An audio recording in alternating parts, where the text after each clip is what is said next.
Et je fais. Et tu es là en train de papillonner sur tes pensées, d'aller à gauche, à droite, et sans solution, tu tournoies dans les mêmes choses, et jamais de solution, tu cries, mais tu cries, tu pries, tu t'inquiètes. Quand on a prié, on a la foi, on ne s'inquiète plus. Parce qu'il est écrit, faites connaître à Dieu vos soucis. Donc une fois que je l'ai fait connaître, ce n'est plus mon problème. J'ai dit, Seigneur, je te l'avais dit. Si je veux m'acheter mieux, ça te regarde. Le vêtement, je ne l'ai pas. Mais je vais à la maison. Je vais chez toi. Je vais prier. Malgré le seul pantalon, je le porterai tous les jours. Si on se moque de moi, ce n'est pas grave. Tu as dit, ne t'inquiète pas. Et cette fois, te regarde. Je te l'ai dit. Bon, je suis affamé, je n'ai pas mangé, mais je vais à la prière. Je ne sais pas comment mes enfants vont manger, mais bon, j'y vais. Toi seul sais. Si nous allons mourir de faim, ça te regarde. Ah oui, c'est toi qui as dit, ne vous inquiétez pas. Mon inquiétude ne me donnera pas l'argent. Alors, mon inquiétude ne changera pas ma position. Qu'est-ce que je fais? Seigneur, je me remets à toi et j'ai confiance, je m'en vais. Amen. Si je ne mange pas toute la journée, je dis, ah Seigneur, à chaque jour suffit sa peine. Certainement, tu n'as pas voulu que je mange aujourd'hui, mais demain c'est un jour. Amen. Si je meurs de faim, alors je serai le premier. Amen. Voilà, c'est comme ça. Et on n'en parle plus parce qu'on a donné à Dieu. Mais quand on le rumine aujourd'hui, on le rumine après 3 jours, on le rumine après 1 mois, ça devient un souci. Tu as annulé la foi. Tu es tel esprit. Tu n'es plus agréable à Dieu.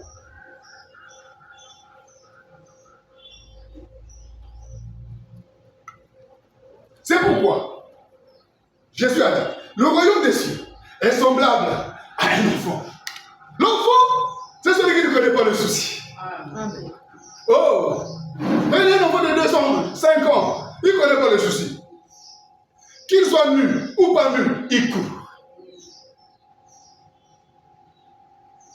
S'il a faim, quand ça le dérange, il pleure. Papa sait, maman sait, on va pouvoir la solution. Il ne va pas s'asseoir quelque part pour dire qu'est-ce que je vais manger moi, qu'est-ce que je vais manger. L'enfant ne fait pas ça.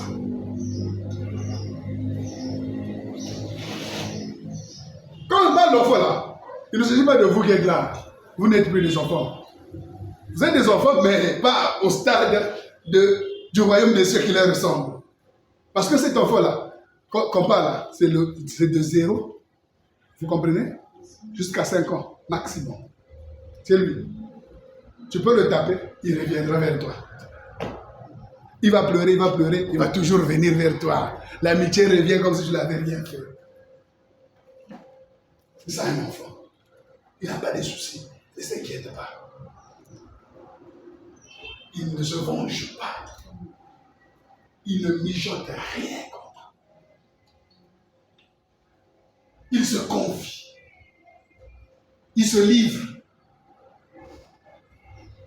Alors livrons-nous à Dieu. Tout ce que Dieu demande, c'est de nous livrer à lui. Nous laisser emporter par lui.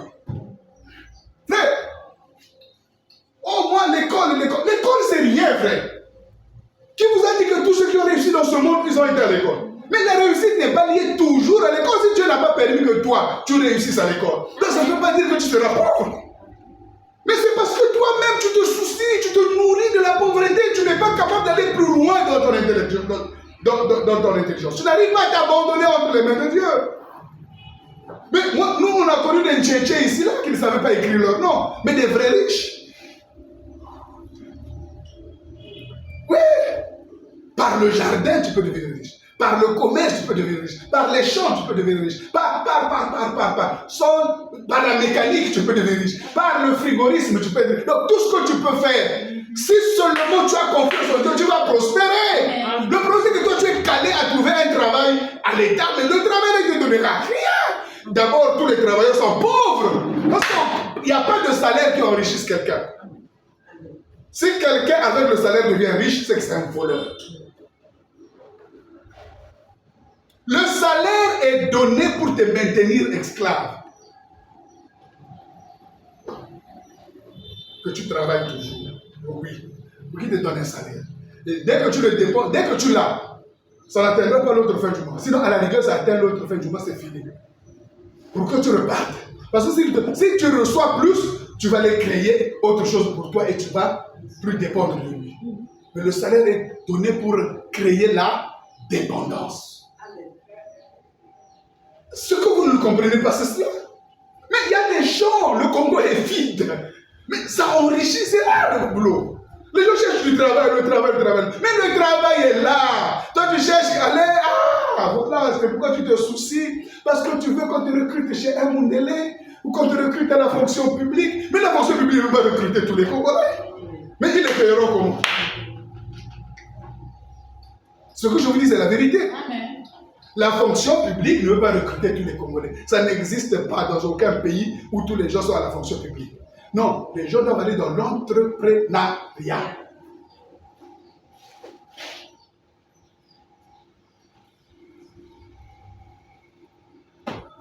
Et voilà, les gens crient, qu'est-ce que je vais devenir? Qu'est-ce que je ne vais pas devenir? Tu as 2 pieds, tu as 2 mains. Entre en action. N'attends pas que non, moi je dois avoir la licence. Tout le monde n'est pas appelé. Il y en a qui ont des licences qui ont vieilli gardiens. Amen. Moi je connais un qui a un master. Il travaille à la SCAP. Gardien. Il a 80 000 avec son master. Donc au niveau master là, il y a beaucoup de gens qui travaillent, qui ont 500 000 de salaire, 1 million de salaire, qui n'ont pas master. Mais lui il a master, il est gardien. Ça veut dire qu'il n'a pas compris qu'est-ce qu'il devrait être dans la vie. On lui a montré un chemin qui n'est pas le tien. Parce que chacun a un chemin. Si ton chemin c'est master, quand tu l'auras, ça va te donner de l'air, du bonheur. Tu comprends? Mais si ton chemin n'est pas master, tu vas forcer master et tu vas finir quelque part parce que tu penses que tu es master, il faut que tu sois dans un bureau et le bureau ne vient pas parce que ce n'était pas son chemin. Tu finiras dans ce tabou-là. Parce que tu as été dévié. C'est ce que nos parents, ils nous ont donné l'éducation, mais l'éducation, quelque part, nous dévie des vrais objectifs. Le pourquoi nous sommes sur la terre, de ce que nous devrions faire sur la terre. Donc, rien n'est mauvais. Personne ne vous jugera de ce que vous ne savez pas écrire. Il n'y a que des imbéciles qui pourront vous juger. La fin justifie les moyens. La fin, c'est quoi? C'est l'argent. Si j'ai l'argent, c'est tout. Savoir écrire ou pas, j'ai l'argent, c'est tout. C'est la fin. Tout ce que je fais, le problème, c'est quoi? C'est avoir l'argent. Mais si je l'ai, le reste, ça devient du superflu. Alors, donc, peu de gens ont cette connaissance et se livrent au souci. Se livrent à la recherche, 2 ans, 3 ans, ils cherchent le boulot. 5 ans, 6 ans, et il est en train de vieillir. Et il devient ce qu'on appelle diplômé sans emploi. Quel nul. Un triple idiot. Diplômé sans emploi. C'est un triple idiot. Ne pensez pas que l'intelligence, c'est les diplômes qu'il a. Il est idiot. C'est-à-dire qu'il ne connaît pas la vie. Et il va m'écrire, il va souffrir des soucis, des chagrins, et démontrer à tout le monde que le pays ne va pas. Non, c'est toi qui ne va pas. Parce que tu penses qu'on doit te recruter. Non, mais va faire les choses. Va à la pêche. Il y a tellement de choses à faire pour devenir riche. Mais tu as besoin juste de la bracha du Seigneur. C'est-à-dire de la bénédiction. Si tu as la bracha, cela suffit. Si tu es baraqué, c'est bon. C'est-à-dire, si tu es béni, c'est bon. Tout ce que tu fais prospère, comme Joseph. Joseph en Égypte, c'est le fils de la bénédiction. Oui, tout ce qu'il touche prospère. C'est la bénédiction de l'Éternel qui enrichit. Il l'a fait suivre aucun chagrin. Et la bénédiction vient à toi lorsque tu élimines le souci, le chagrin, l'animosité dans ta vie. Continuons un peu, juste un peu. Au verset 30. Si Dieu revêt ainsi l'herbe des champs qui existe aujourd'hui et demain sera jeté au four, ne vous vêtira-t-il pas? À plus forte raison, gens de peu de foi. Donc voilà, tout est rattaché à la foi, c'est-à-dire à la confiance. La foi, c'est quoi? Une ferme assurance de choses qu'on espère. Une démonstration de ce qu'on ne voit pas. C'est-à-dire vivre comme un possédant, comme ayant. Amen. Amen. Parce que le grand être ayant, c'est lui. C'est lui, c'est l'être ayant. Il a toujours. Mais lui nous donne toujours. Mais il faut être dans sa route. Dieu a préparé pour chacun de nous, toi comme moi, des projets de paix et de bonheur. Mais pourquoi nous ne vivons pas? Parce que nous avons emprunté des voies détournées. La Bible dit, Dieu a fait un chemin droit, mais l'homme a emprunté des voies détournées. C'est le propre de l'homme. Quand il vient, il demande qu'on prie pour lui, qu'on le bénisse. Alors on prie pour lui, et après il quitte là-bas, il va faire des bricoles. Au lieu d'avoir la foi que Dieu a fait, il va voir son oncle, il va voir son cousin, il va voir le féticheur, il va voir... Donc, il cherche, alors qu'il a demandé la bénédiction de Dieu. Pour le même problème, que tu as voulu qu'on prie pour toi, on a prié pour toi, tu vas voir le médecin, tu vas voir le thérapeute, tu vas voir ta grand-mère, et les coutumes de tradition, tout. Mais on avait prié, le chemin est droit, on a prié, mais toi tu empruntes les voies de Dieu et ça dure, ça perdure. C'est ce qui se passe dans l'homme. Dieu a fait un chemin droit, mais l'homme emprunte des voies tortueuses. Dieu a formulé pour nous des projets de paix, de joie, de bonheur. Mais chacun de vous cherche ses projets. Moi aussi j'ai mes projets. Tu as quel projet? Ton projet c'est l'enfer, c'est l'inquiétude. C'est l'impasse. Tu marches, tu comptes contre le mur. Oh, je savais. Tu vas là, oh, je savais. Mais c'est pas ça. Amen. Va vers Dieu, reçois l'esprit. Amen. Reçois l'âme divine en toi.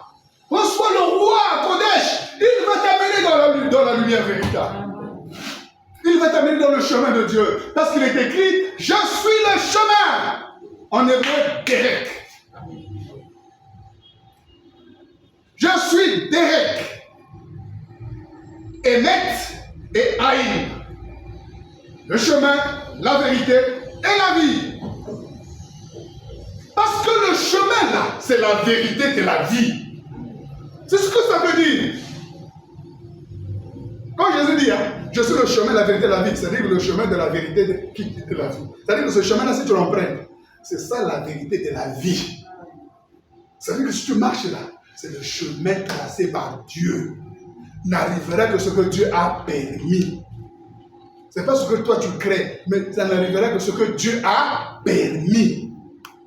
Tout travaille pour le bien de ceux qui aiment Dieu. C'est ceux qui se trouvent dans son Derek, dans son chemin, dans sa voie, dans sa droiture, dans sa parole, dans le Fils.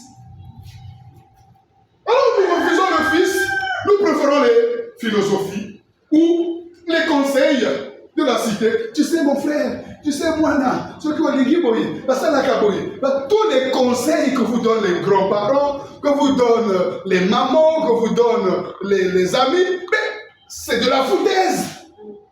C'est des multiples détours. Alors que le chemin est clair, quand tu viens ici, on te le dit. Mais personne ne veut l'emprunter. Chacun veut sa voie. Chacun a son projet. C'est pourquoi rien ne marche. Parce que si deux personnes ne s'accordent, ils ne peuvent pas marcher ensemble. Amen. Tu veux Dieu dans ta vie, accorde-toi avec lui. Mais si tu lui donnes ton projet, il va le rejeter. Parce que lui, il a un projet pour toi. Maintenant, toi, tu vas accomplir ton projet dans la marche avec Dieu. Ça ne marchera pas. Beaucoup de gens confondent. Quand ils disent non, fais que l'Éternel te délice, il te donnera ce que ton cœur désire. Vous ne comprenez pas les Écritures. Vous ne comprenez absolument rien. Le cœur de l'homme médite beaucoup de projets, mais ce sont les desseins de l'Éternel qui s'accomplissent. Proverbe. Donc tu peux méditer 1 million de projets, ça ne s'accomplira pas. Ce sont les desseins de l'Éternel qui s'accomplissent. Yahweh, le Dieu de la relation. Il n'y a que lui, c'est en relation avec lui que ce qu'il lui a prévu pour toi s'accomplira. Mais C'est pourquoi même dans le mariage, si tu vas, toi ton projet, ton mari ton projet, vous serez deux coqs. Amen. Parce que chacun voudrait que son projet s'accomplisse. Mais dans le mariage, c'est le projet de l'homme. Ton projet, l'homme s'en fout.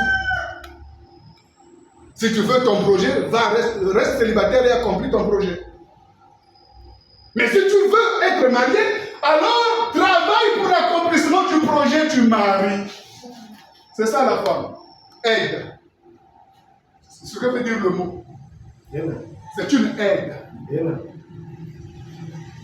Mais c'est moi le maître maçon, tu veux me dire quand tu vas voir, tu vas me montrer quoi. C'est sûr à peu près ce que ça veut dire. La femme est une aide. Il n'a pas de projet. Si vous êtes avec une femme qui a des projets, vous ne vous entendrez jamais. Ces projets-là, il y aura toujours guerre. Moi je veux, moi je veux. L'homme dira aussi moi je veux, moi je veux. Ah, il y a deux enseignements, il y a deux directions, il y a une guerre dans la maison. Incompréhension, déchirement et tout le reste. Parce qu'il y a deux projets. Le cœur de l'homme médite beaucoup des projets. Mais ce sont les desseins de l'Éternel qui s'accomplissent. Boyo kanga lelo. Vous savez le projet d'Abino et qu'aussi maté tant que vous êtes avec Christ. Si vous voulez que vos projets s'accomplissent, quittez l'église, allez avec Satan. La base c'est le débrouillardisme. Au sali qui si moi projet à ici. Ceux qui m'ont soulevé à sali qui si à Botolio Babylone qu'on a eu. Bon bundaka kuna. Mais en Dieu, il n'y a que ces projets qui s'accomplissent. Et son projet pour vous, c'est un projet de paix, de joie et de bonheur. C'est pourquoi David pouvait crier et dire la grâce et le bonheur m'accompagneront. Oh, la grâce et le bonheur qui accompagnent c'est qui? Mais c'est l'Éternel. Alléluia. La grâce et le bonheur m'accompagnent. C'est lui Dieu.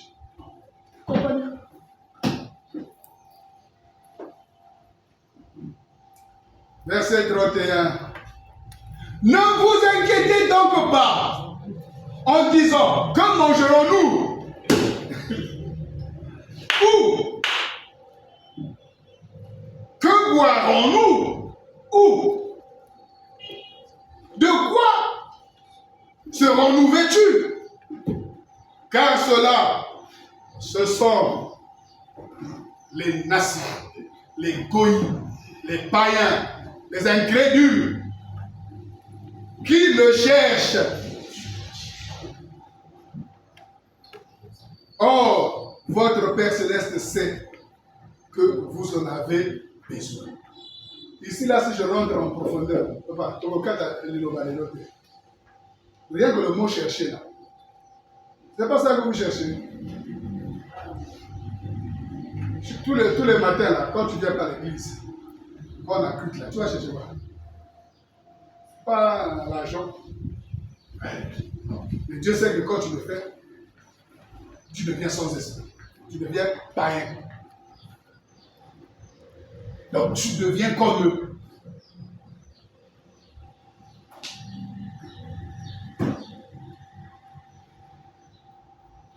Pourtant c'est si simple.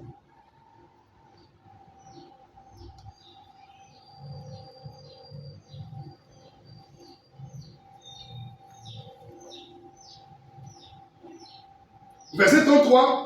Cherchez premièrement son royaume et sa justice, et tout le reste sera donné par dessus. Tu peux acclamer la parole, frère.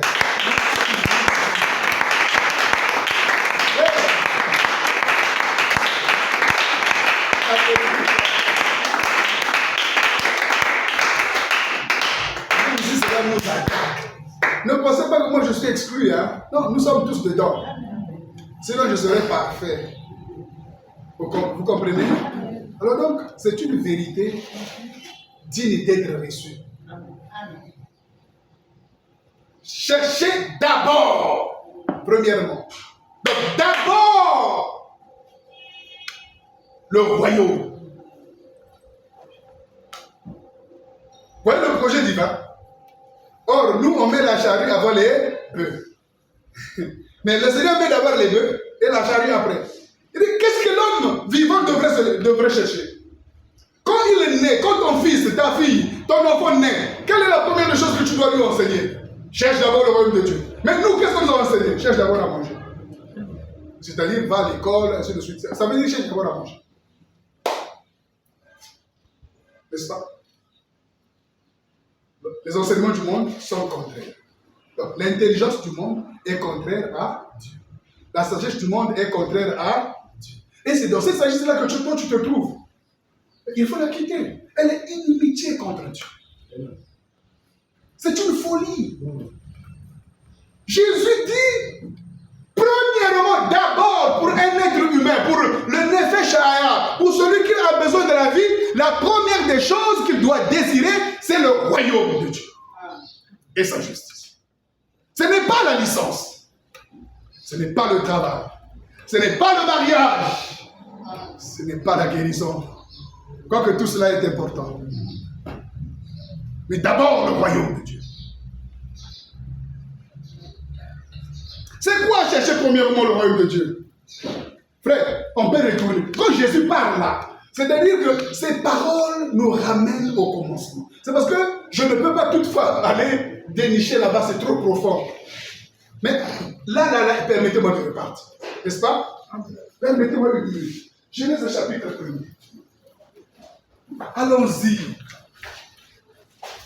Oh, parlons du royaume. Le royaume, c'est pas quelque chose de nouveau. Parce que le Christ demeure toujours. Le Christ a été depuis le premier jour de la création. Dieu a annoncé d'avance tout ce qui devrait arriver. Depuis les temps immémoriaux, Dieu avait tout dit. Et Jésus vient, il nous ramène dans ce livre-là. Parce que ces choses-là ont été déjà dites. Une fois, j'ai dit ici, quand vous prenez les 4 évangiles, vous lisez les 3 premiers chapitres de la Genèse, c'est pareil. Et si vous ne comprenez pas, allez prier. Dieu vous montrera que chaque parabole, chaque parole de Jésus nous ramène au commencement, au Bereshit.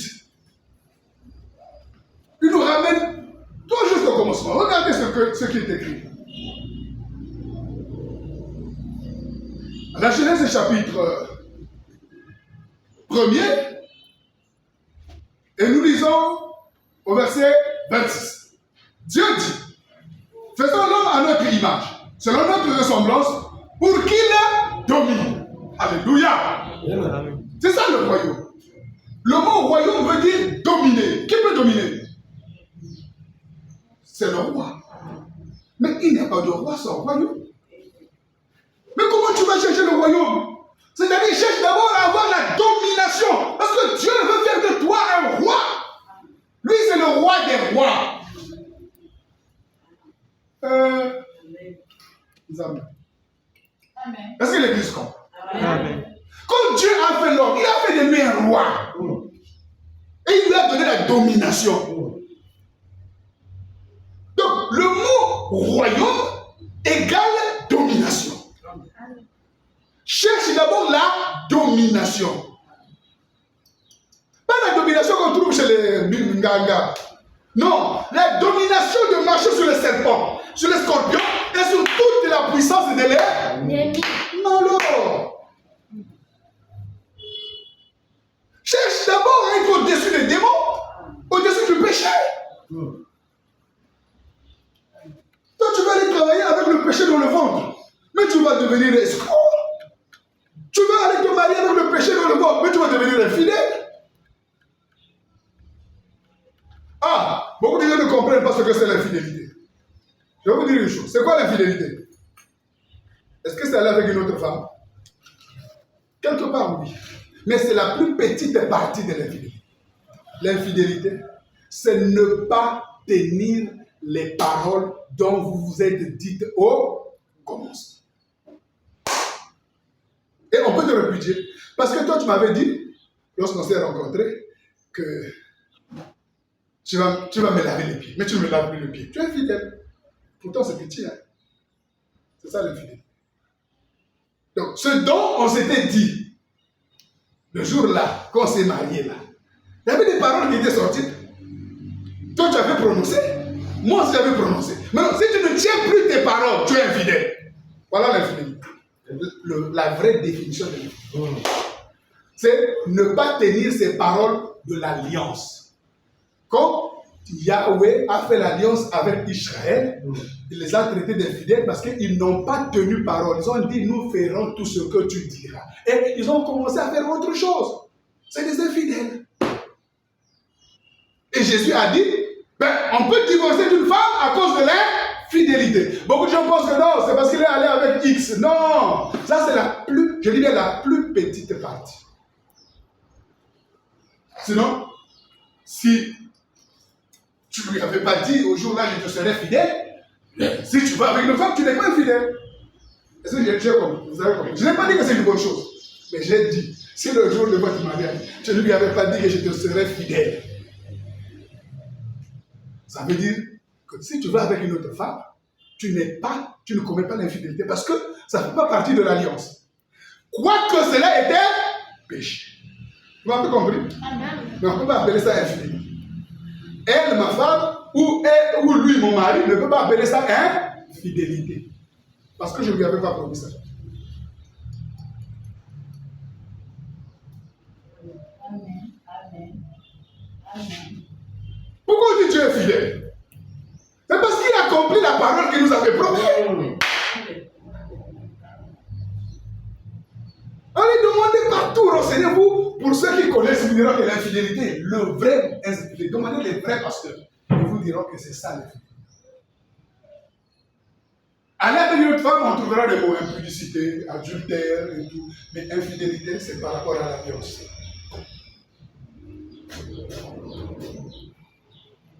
Qu'est-ce que je t'avais promis? Tu prendras soin de moi. Et je prends soin de toi. Si je faille, en ce moment-là, je deviens infidèle. Qu'est-ce que je t'avais promis? Je vais arroser la fleur. Mais je l'arrose. Et si je ne l'arrose plus, je deviens infidèle. Qu'est-ce que je t'avais promis? Oh, je vais te chérir. Si je ne te chéris plus, je deviens infidèle. N'est-ce pas? Qu'est-ce que je t'avais promis? Oh, je n'aurai plus jamais une autre femme. Le jour que j'aurai une autre femme, je deviens infidèle. Donc, toutes les paroles que nous nous sommes dites, c'est ça qu'on appelle les faits. Quand cela n'est pas accompli. Amen. Amen. Alors donc, Dieu a dit, cherchez premièrement. Donc, dans ce que Dieu nous avait donné, il y avait que l'homme domine sur les poissons de la mer, sur les oiseaux du ciel, sur le bétail de toute la terre et sur les reptiles qui rampent sur la terre. Dieu créa l'homme à son image. Il le créa à l'image de Dieu, homme et femme. Il les créa. Dieu les bénit. Et Dieu leur dit, soyez féconds, multipliez-vous, remplissez la terre et soumettez-la. C'est ça le royaume. Tout ce que je dis là, c'est le royaume. Parce que celui qui soumet, c'est le roi. Les gens ne se soumettent qu'au roi. Amen. Amen. Mais sur la terre, tout devrait se soumettre à toi. La dominer sur les poissons de la mer, les oiseaux du ciel et sur tout animal qui se rentre sur la terre. Et Dieu dit, voici je vous donne toute herbe ainsi de suite pour nourriture. Donc quand on dit, cherchez premièrement le royaume de Dieu, ça veut dire que Dieu veut que tu retournes au commencement à l'état d'Adam. Quand il fut créé, sans péché, mais en train de dominer. Aucun esprit au-dessus de lui. C'est le couronnement, c'est le roi. Dans le royaume, c'est lui qui a assujetti tout. Toi c'est lion, toi c'est chacal, toi c'est lui qui nomme. Il met l'ordre. C'est lui. C'est ça le royaume.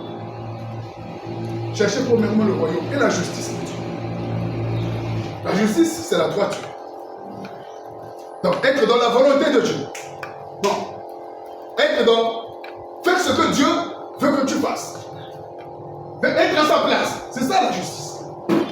Donc, être à la place, à l'état d'homme fait, à la stature parfaite de Christ. C'est ça le royaume. Donc, cherchez premièrement ça. Quand tu as trouvé le royaume, même si tu n'es pas encore parfait, Dieu te donne tout. Tu ne manqueras plus de rien. Même si tu n'auras pas des millions, mais tu n'auras plus jamais faim. Sauf si Dieu le perd. Mes frères, je ne me glorifie pas, mais je ne manque de rien. Je n'ai pas des millions. Mon corps n'a même pas tout ça.